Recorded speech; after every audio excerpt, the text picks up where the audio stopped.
Hi అండి, అందరికీ నమస్కారం. Welcome to my channel. ఈ వీడియోలో ప్రభుత్వ ఉద్యోగులకు, పెన్షనర్లకు తాజా సమాచారం అండి. ఉద్యోగుల రుణం తీర్చుకునే అవకాశం. కూటమి ప్రభుత్వం రుణం తీర్చుకుంటుందా, తీర్చుకోదా అన్న పూర్తి వివరాలు అయితే ఈ వీడియోలో తెలుసుకుందాము.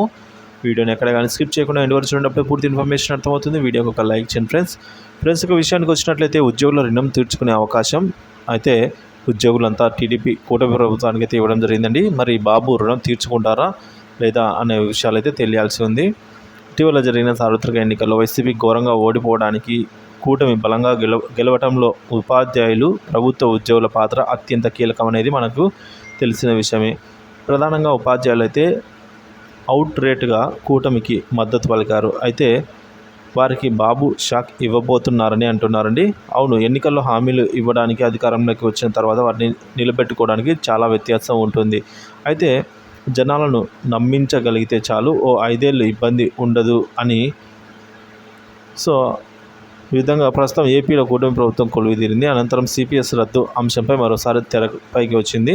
2019 ఎన్నికల్లో జగన్ సిపిఎస్ రద్దు హామీ ఇచ్చారు. అయితే హామీని అమలు చేయకుండా జీపీఎస్ను తెచ్చిపెట్టారు.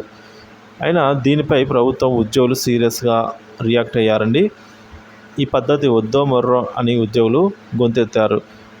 ఈ నేపథ్యంలో జనసేన అధినేత పవన్ కళ్యాణ్ సిపిఎస్ రద్దు అంశాన్ని పరిశీలిస్తాము అని చెప్పారు. 1 ఇయర్ ఇందుకు సమయం కూడా తీసుకున్నారు. దీంతో 2024 ఎన్నికల్లో ప్రభుత్వ ఉద్యోగ వర్గం అంతా కూడా అవుట్ రేట్గా అయితే టీడీపీ కూటమికి ఇచ్చేసింది. ఇక ఈ నేపథ్యంలోనే కొత్త ప్రభుత్వం ద్వారా సిపిఎస్ రద్దు డిమాండ్ను నెరవేర్చుకోవాలని ఉద్యోగులు చూస్తూ ఉన్నారు. కూటమి ప్రభుత్వంలో తమ కోరిక తీరుతుందని అయితే వారంతా భావిస్తూ ఉన్నారు.